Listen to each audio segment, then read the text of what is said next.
ini jalan sendiri-sendiri. Bahkan jarang orang mengangkat masalah ini seolah-olah ini bukan masalah besar. Padahal ini kalau kita diamkan, ini ekonomi kita ya. Ekonomi kita akan dan ini menjadi persoalan, kalau saya istilahnya adalah akan terjadi kolonialisme digital di Indonesia.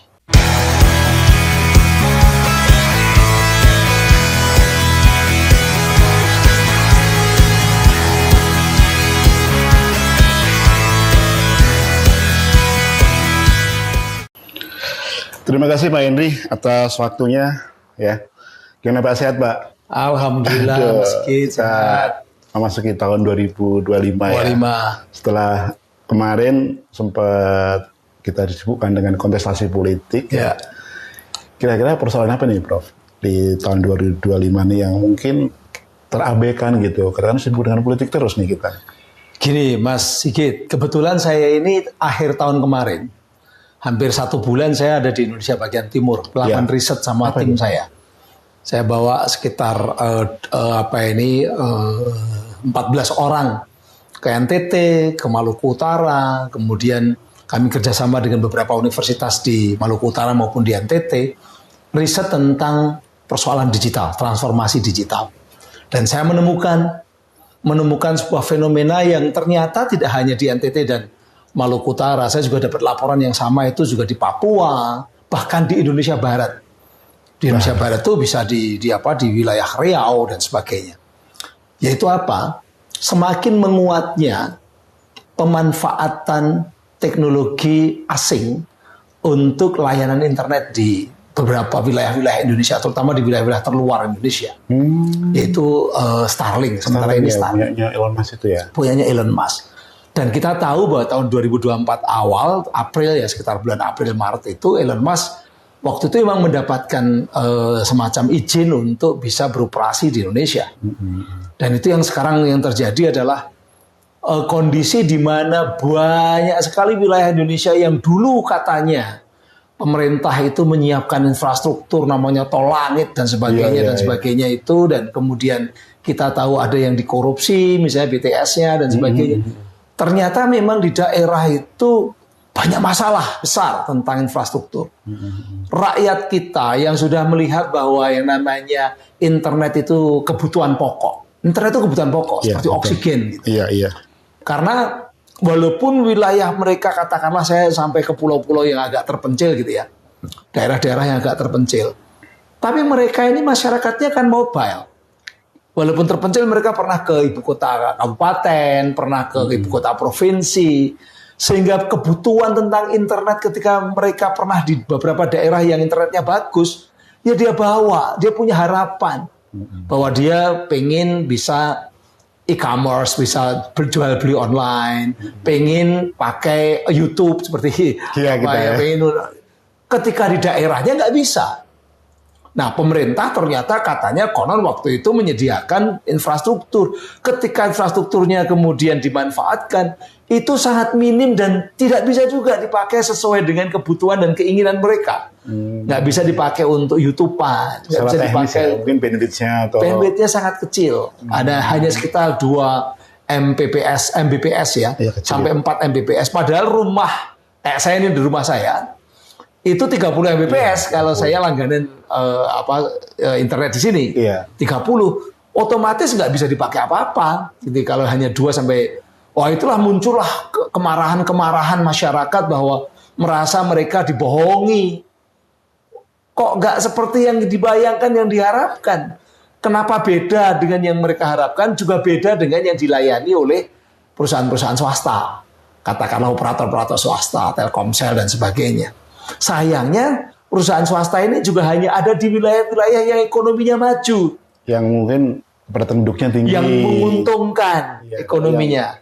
Kalau udah agak minggir-minggir dikit, apalagi di pulau-pulau terpencil, mereka nggak mau.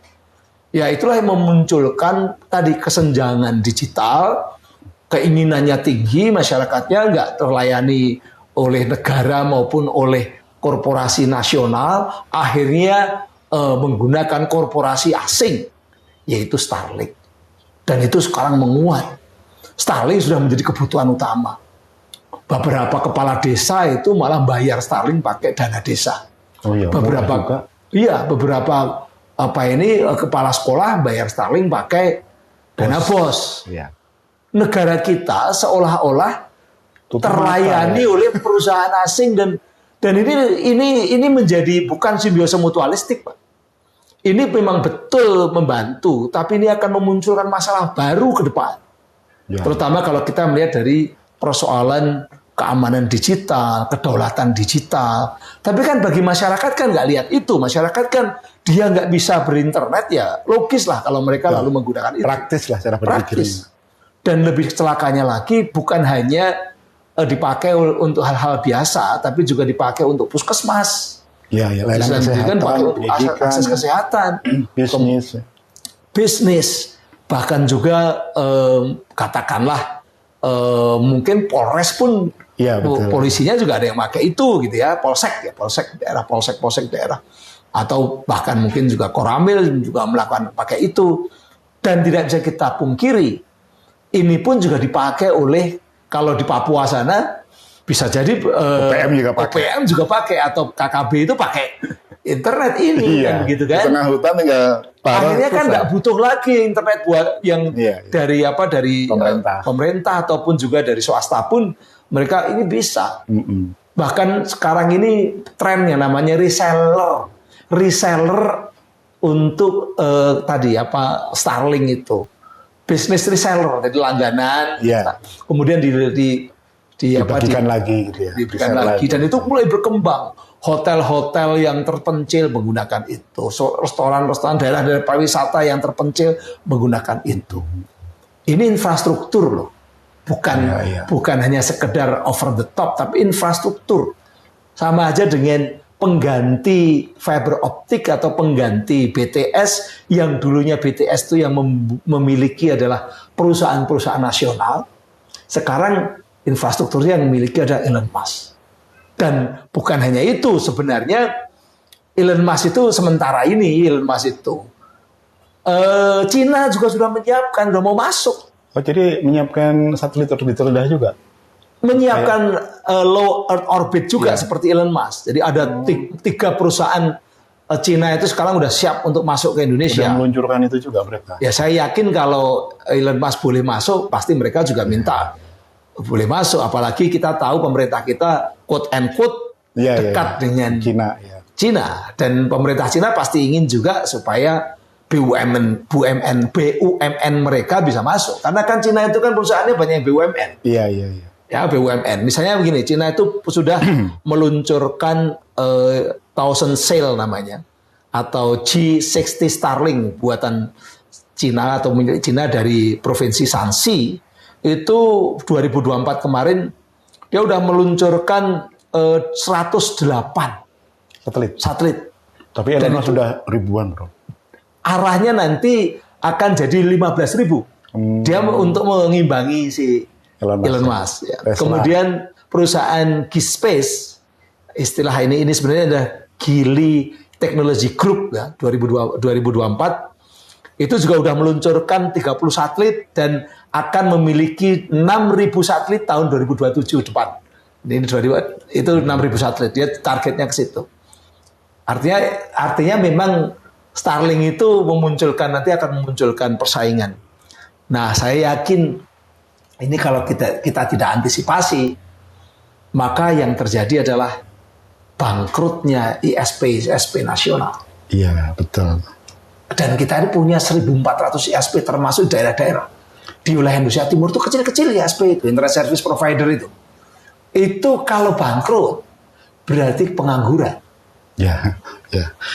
Ini serius gitu. Bukan hanya ISP, nanti bisnis VSAT ya, katakanlah satelit-satelit yang selama ini dipakai untuk langganan itu, VSAT itu juga bisa bangkrut. Yang kita kan juga banyak ATM buat itu ya, transfer data itu ya. Itu juga bisa bangkrut, terutama untuk wilayah-wilayah yang VSAT itu layani hotel-hotel katakanlah. Ini juga bisa terdisrupsi lah gitu. Bahkan kalau misalnya nanti mereka bersaing antara Starlink dengan perusahaan-perusahaan Cina tadi bersaing dengan harga murah-murahan gitu, ya itu juga bisa mengancam BUMN kita. Tapi Elon Musk itu punya kartu truf juga, Prof.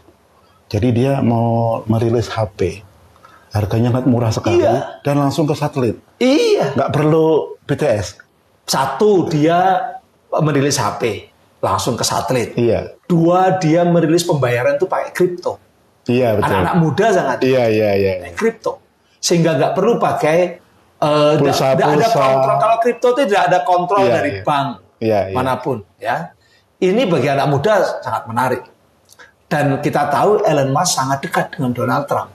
Iya, betul. Berarti nanti Donald Trump bisa saja ikut melobi-lobi beberapa negara, termasuk Indonesia, untuk supaya Elon Musk itu diberikan kemudahan-kemudahan. Dan Elon Musk itu simbol Amerika sekarang. Betul, iya. Untuk melawan katakanlah persaingan dengan RRC. Iya. Jangan lupa RRC dan Amerika ini bersaing sangat keras di dunia digital. Dan Uni Eropa aja tahu mereka bersaing, mereka mencoba untuk bagaimana memposisikan di antara dua kekuatan besar ini. Indonesia, mohon maaf, we don't have roadmap of this matter. Tidak punya roadmap untuk masalah ini. Jadi selama ini Indonesia gimana, Bro? Kebijakannya itu tambal sulam gitu. Jalan sendiri-sendiri. Oh. Harusnya kan ada roadmap, misalnya 2025 ngapain, 2026 ngapain, 2027 ngapain, terus ada time schedule ya. Pemerintahnya ngapain, dunia akademik harus melakukan apa, riset-risetnya begitu, atau industri melakukan apa, kemudian civil society, media melakukan apa yang harus dilakukan. Ini jalan sendiri-sendiri. Bahkan jarang orang mengangkat masalah ini seolah-olah ini bukan masalah besar. Padahal ini kalau kita diamkan, ini ekonomi kita ya. Ekonomi kita akan dan ini menjadi persoalan, kalau saya istilahnya adalah akan terjadi kolonialisme digital di Indonesia. Dulu Mas Sigit, saya kan ke Maluku tuh. Dulu itu kan Belanda dan Portugal tuh datang ke Maluku rempah-rempah untuk ambil rempah-rempah, bumi, hasil bumi. Iya. Sekarang mereka juga swasta atau asing juga datang ke sana untuk ada emas, ada nikel, ambil sumber daya alam, mineral. Itu di dunia fisik. Di dunia maya, mereka datang ngambil apa? Ruang udara kita. Pertama outer space kita, kemudian platform-platform mereka menguasai. Boleh dikatakan 90% lebih platform digital yang dipakai anak cucu kita, anak-anak kita ini kan dari asing, karena yang dari nasional dulu punya startup punya habis itu habis semua karena tidak diproteksi atau tidak dicoba untuk diberikan katakanlah dukungan. Jadi semacam misalnya dulu ada open source. Kemana open source itu? Hampir semua orang pakainya kan Windows, gitu. Itu kan asing. Kemudian hampir semua orang pakainya Google. Kemudian punya X, punya Meta, dan sebagainya. 90% lebih asing. Dan mereka, kalau dulu Belanda dengan VOC-nya, company-nya itu mencari rempah-rempah, ambil sumber alam dan sumber bumi, hasil bumi, mereka ambil yang mahal dari kita, yaitu new oil, data. Ya, new oil ya. Data kita diambil semua. Ya.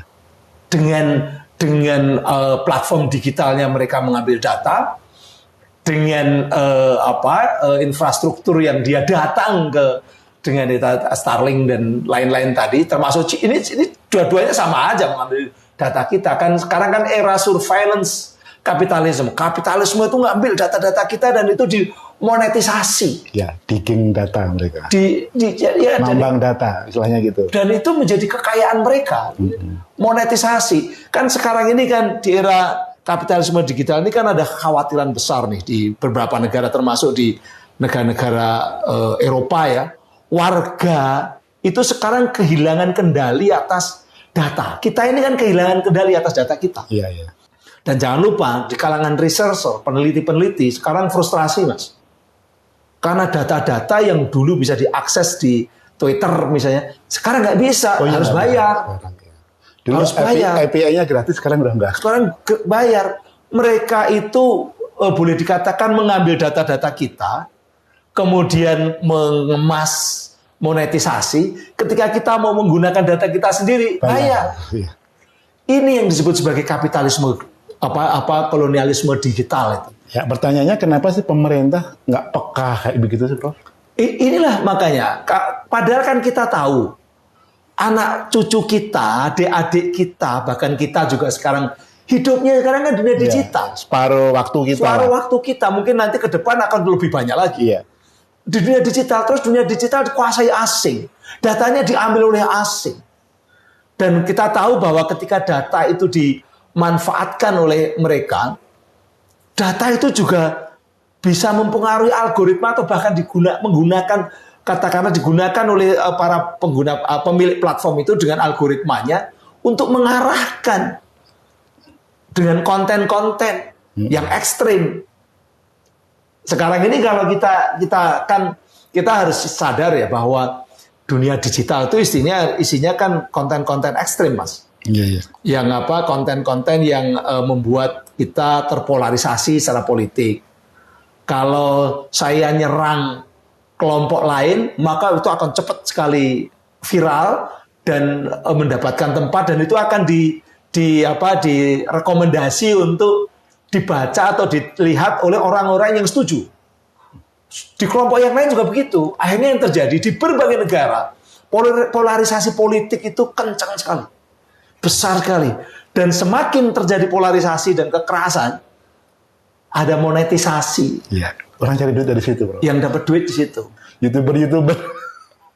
YouTuber itu hanya kecil dapatnya. Yang paling banyak ada pemilik YouTube. Iya, gitu. betul. Itu yang oleh si oleh si Yuval Noah Harari dianggap dia sebagai homo deus, penguasa. Dan beberapa negara mencoba untuk ini tidak bisa dibiarkan. Terutama negara-negara Uni Eropa. Dulu Cina, ada RRC jelas, kita juga bisa belajar dari Cina. Tapi kan kalau orang Indonesia belajar dari Cina, kita akan dikatakan, kamu kok belajar dari negara komunis, belajar dari negara otoriter, nggak cocok dong, kan gitu kan. Ini bukan negara otoriter, kita demokrasi. Kita ini bebas, kan begitu. Tapi jangan lupa, Uni Eropa juga kurang bebas apa. Iya. Australia kemarin juga melarang itu. Australia, sekarang hampir semua negara itu mulai sibuk melakukan regulasi-regulasi terkait dengan algoritma dan artificial intelligence. Uni Eropa itu jelas-jelas punya banyak sekali undang-undang yang memerangi ujaran kebencian, konten ilegal, konten-konten yang memang melanggar perundang-undangan, dan disinformasi. Ini dianggap sebagai penyakit masyarakat yang harus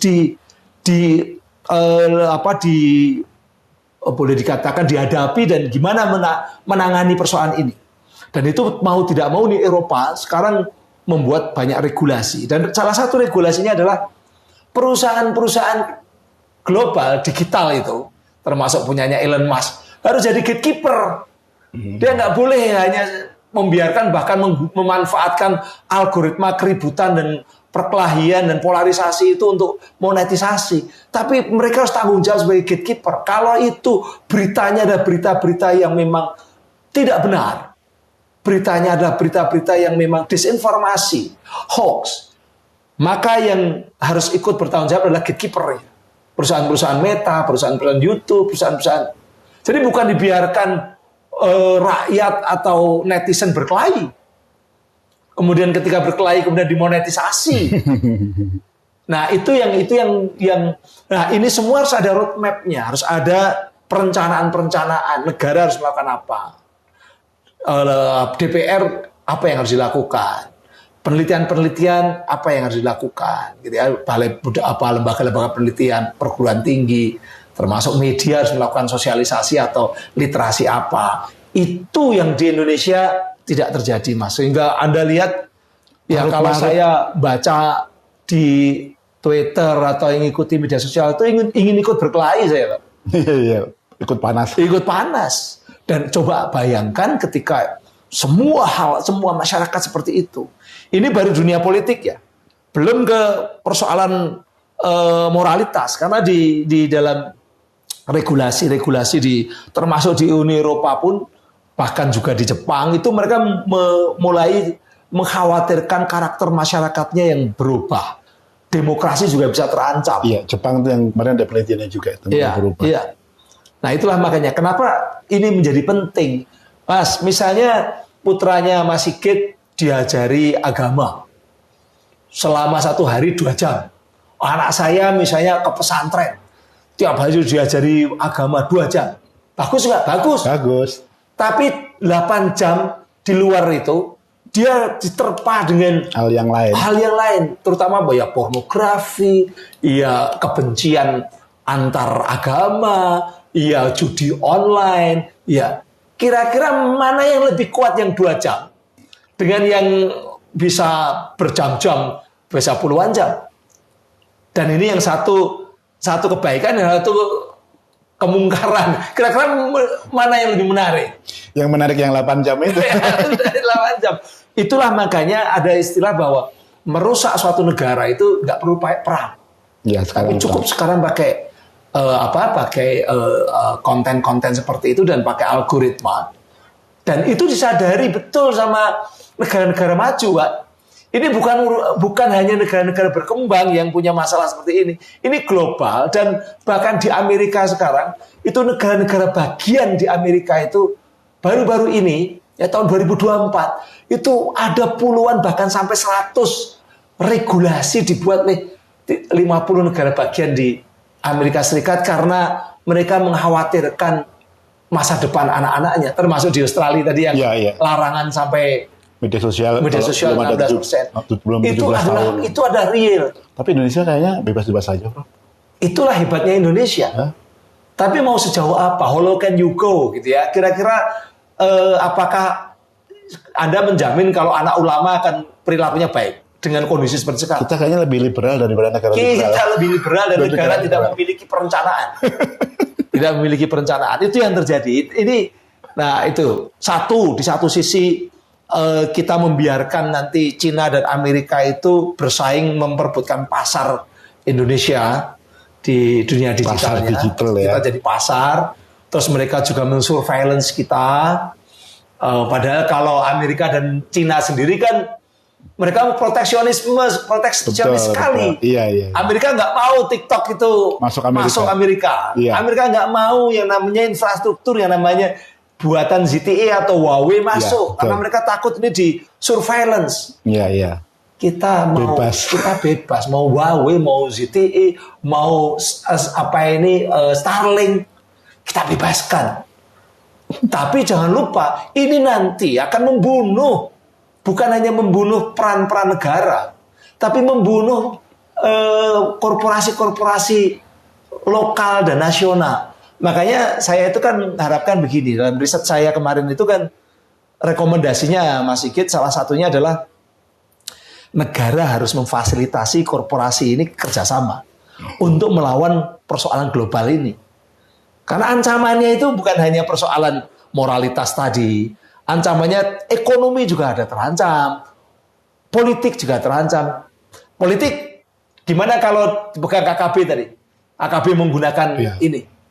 Kira-kira mereka kontennya bisa terkontrol nggak oleh negara? Nggak bisa. Karena katakanlah Starlink maupun juga yang punyanya Cina, itu IP address-nya adalah global. Tidak pakai IP address Indonesia. Servernya juga global. Tidak pakai server yang ada di Indonesia. Nggak bisa negara yang bisa punya kendali. Pemerintah nggak bisa punya kendali. Sehingga ketika mereka digunakan oleh KKB atau dimanfaatkan untuk mendukung itu, ya siap-siap saja kalau negara kita terpecah-pecah atau Papua lepas. Ini contoh yang.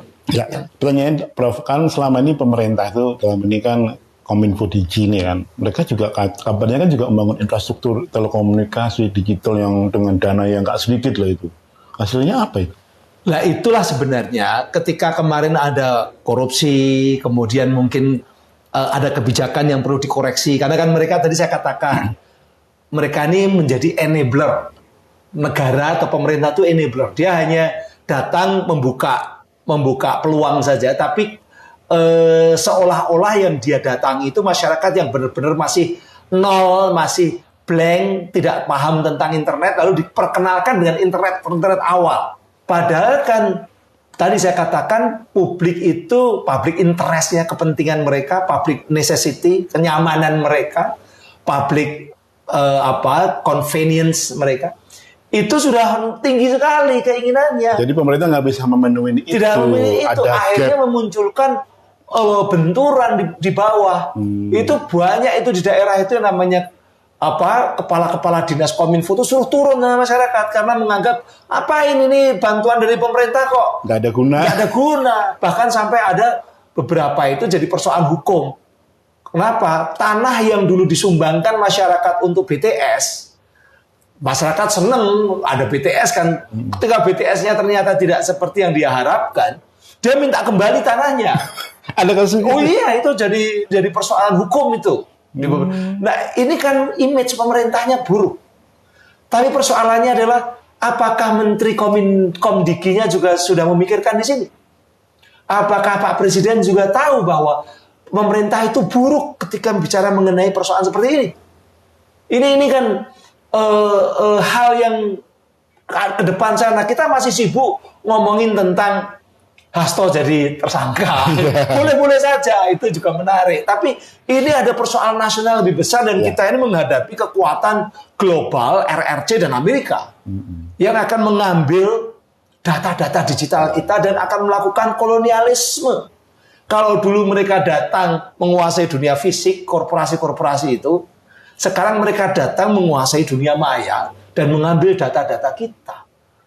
Dan data itu bisa dipakai untuk memprediksi, memproyeksi, bahkan untuk mengubah perilaku masyarakat.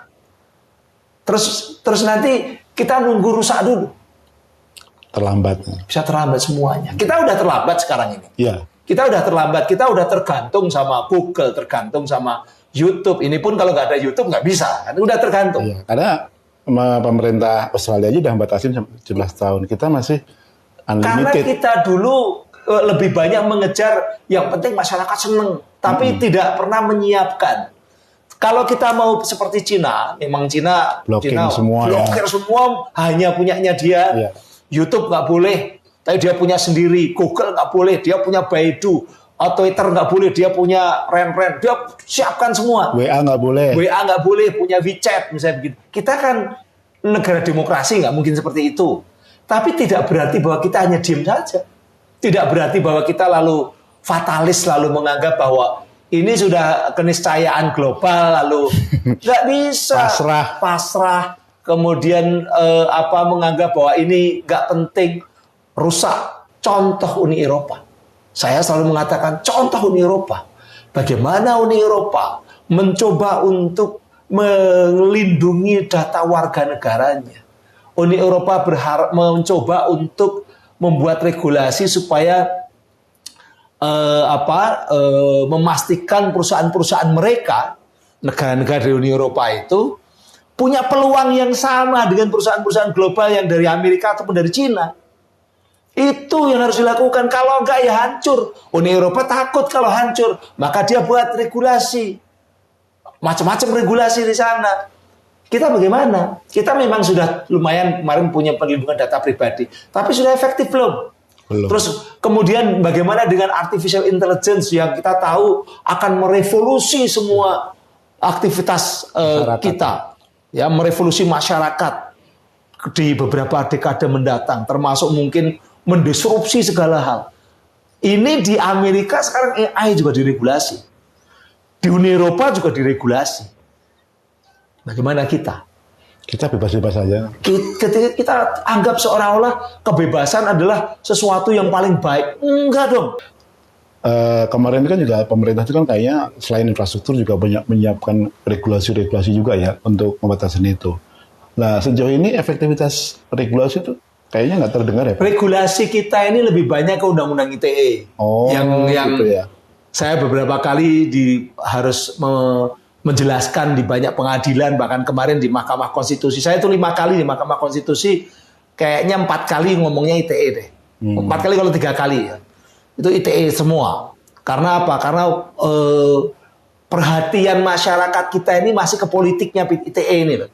Padahal ITE itu regulasi yang sudah berkali-kali direvisi maupun juga berkali-kali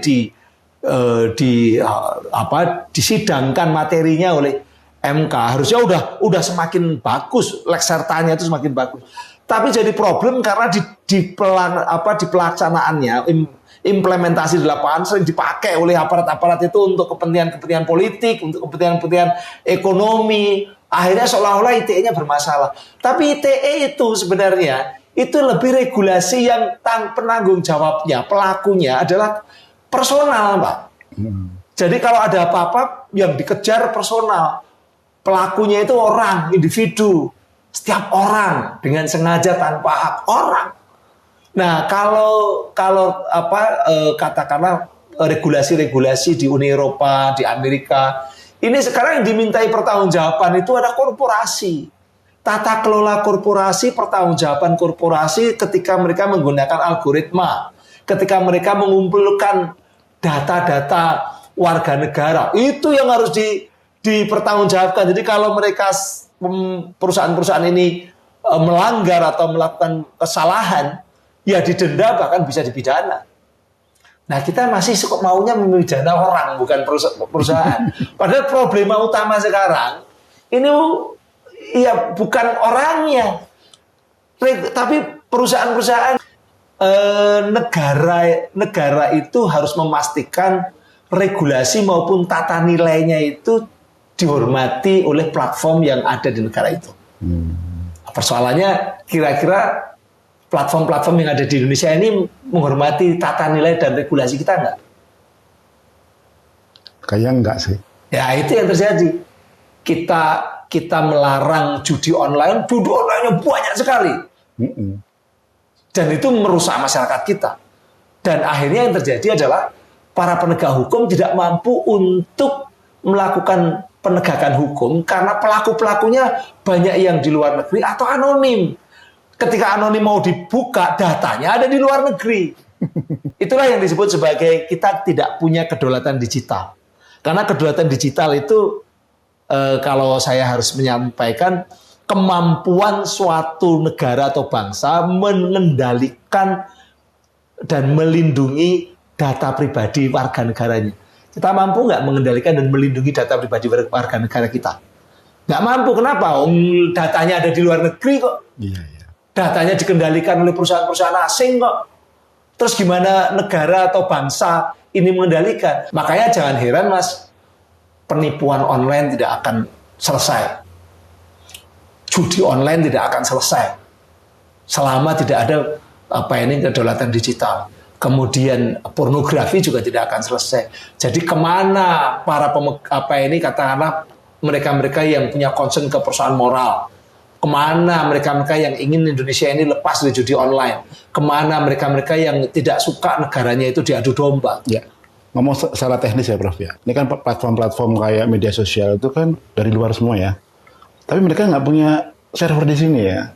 Itu karena tadi regulasi kita tidak mengharuskan mereka punya server di sini. Dulu ada PP 82 tahun 2012. Di pasal 21 ayat 1-nya, kayak saya waktu itu ikut juga terlibat ya. Itu mewajibkan bahwa semua pusat data yang terkait dengan data-data publik harus di Indonesia. Data publik waktu itu pengertiannya adalah data yang melibatkan warga negara atau masyarakat umum. Itu namanya data publik. Harus di Indonesia. Nah kemudian PP 82 tahun 2012 ini diubah di era Pak Jokowi. Itu tahun 2019 menjadi PP 71 2019.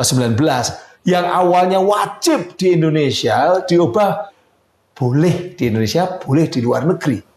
Oh, jadi pantasan kayak server KPU itu kemarin ada yang di Cina itu ya?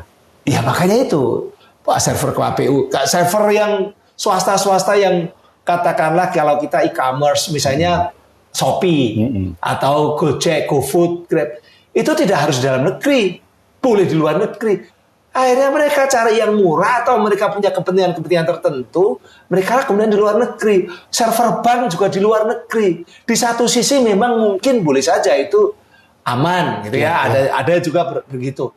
Tapi sebenarnya konsekuensinya adalah ketika di luar negeri berlakulah undang-undang luar negeri.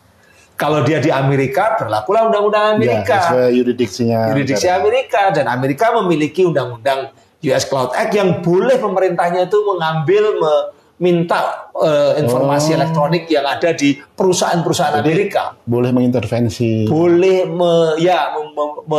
katakanlah penegak hukumnya, intelijennya itu boleh melihat. Makanya mereka ingin menguasai dunia dengan menguasai data-data itu. Kan? Iya. Cina juga sudah punya undang-undang seperti itu. Undang-undang kalau kita enggak. Aquanfa apa? Kalau kita enggak. Kita malah memperbolehkan di luar negeri. Itu kan makanya saya katakan begini. Indonesia ini Mas Sigit itu seperti rumah tanpa pintu, tanpa jendela, bahkan mungkin atapnya bolong-bolong atau malah terbuka. Sehingga orang dari mana saja bisa melihat, bisa mengambil hal-hal yang berharga dari rumah itu. Ya sama dengan sekarang yang berharga apa? Data. Jadi data tuh nggak perlu dihack, diambil kok, diserahkan malah gratis. Berarti mereka bisa diprofiling dan mereka bisa juga diarahkan oleh algoritma untuk menjadi berkarakter tertentu. Itulah makanya saya sebagai orang yang dekat dengan persoalan itu dan kemarin melakukan riset di Indonesia Timur dan saya melihat, waduh, kok ini sekarang Indonesia ini jadi pasarnya Starlink dan pasarnya perusahaan asing Cina juga akan masuk kan? Nanti akhirnya perang harga ya antara. Akhirnya perang harga dan matilah yang namanya korporasi-korporasi Indonesia. Siap-siap aja. Jadi nanti anak cucu kita akan sulit cari kerja ketika ISP mati, kemudian atau terdisrupsi gitu ya. Kemudian juga perusahaan-perusahaan telekomunikasi juga ketika HP bisa langsung ke satelit. Ya itu udah selesai semua. Memang sekarang, Pak, ada regulasinya nggak boleh Pak, harus punya landing right. Sampai kapan? Nanti kalau yang lobby adalah Donald Trump, terus yang di sini yang lobby ada Xi Jinping, kira-kira diberikan nggak? Karena pengalaman kita kan kalau negara asing yang kuat itu meminta sesuatu, katakanlah Soeharto pernah memberikan izin kepada Freeport untuk mengeksploitasi emas karena dengan asumsi pemerintah Amerika akan mendukung kekuasaan Soeharto kan begitu kan, diberikan ke izin tanpa kontrak dan sekarang hampir sama sebenarnya. Hampir sama sebenarnya bahwa kenapa kok bumi, air, dan kekayaan alam dalamnya yang dikuasai oleh negara itu ditabrak semua supaya bisa bagi-bagi ke swasta asing ke mana-mana. Dan itu yang terjadi. Tapi kan dapat perlindungan dari Amerika, perlindungan dari Cina kan begitu. Jadi ini masyarakat perlu tahu bahwa jangan dibiarkan bahwa bagian dari bumi, air, dan kekayaan alam dalamnya itu dikuasai oleh negara, termasuk angkasa luar, internet itu bagian dari kekayaan di dalamnya yang harus sebenarnya negara ini harusnya mengendalikan gitu. Jangan dibiarkan. Tapi sepertinya juga seperti Prof bilang tadi kan pemerintah itu ngambil praktis-praktisnya aja ya, nggak mikir ke depan, nggak ada roadmap, nggak ada. Yang penting mereka berkuasa sekarang. Ngeruk kekuasaan sekarang, punya modal untuk pemilu, untuk ini, termasuk di daerah juga pilkada dan sebagainya. Ini yang akan menghancurkan Indonesia. Kita sudah melihat dunia fisik sudah seperti ini, dunia mayanya masa depannya juga suram sekali. Gitu. Saya sebagai orang yang melakukan riset, melakukan kajian, kenapa kita tidak mau seperti negara-negara lain seperti di Uni Eropa yang mereka memiliki concern, kemudian punya roadmap yang jelas, apa yang harus dilakukan oleh negara, apa yang harus dilakukan oleh kampus-kampus, apa yang harus dilakukan oleh peneliti-peneliti, dilakukan oleh media untuk literasi. Semuanya sibuk sekarang ini dengan echo chambers masing-masing, yaitu sibuk apa? Sibuk yang media mengamankan posisi masing-masing. Yang sekarang ribut, yang menguntungkan, naikkan rating, itu yang dilakukan. Tapi bicara mengenai masa depan, mengenai penguatan bangsa ini, nggak ada orkestrasinya ya. Nggak ada orkestrasi dan boleh dikatakan sepi. Kampus-kampus pun masih sepi yang menyuarakan seperti ini. Itu yang keprihatinan saya, Mas Wikit. Jadi perusahaan sekarang itu adalah membangun kesadaran publik gitu ya untuk melawan itu ya. Membangun kesadaran publik bahwa kalau dulu bumi dan air atau tanah air ini harus kita pertahankan dengan sejengkal tanah, kita pertahankan dengan darah. Itu nanti masa depan anak-anak cucu kita kan sejengkal tanahnya itu menjadi outer space atau menjadi cyberspace kan. Kan mereka di sana nanti dengan, dengan apa, dengan metaverse-nya, dengan Genshin, dengan Genshin ke depan itu kan ke sana semua. Lalu kita biarkan dikuasai oleh korporasi asing. Itu yang terjadi. Terus lalu mengatakan, tapi kita kan nggak mampu. Itu sebenarnya kalau udah mengatakan seperti itu berarti sukses. Bangsa ini memang sudah menunggu ya semacam keruntuhannya di masa depan. Mentalnya dijajah. Mentalitasnya dijajah. Ini mungkin untuk closing statement ya Prof ya. Apa ya untuk kedaulatan digital ini Prof?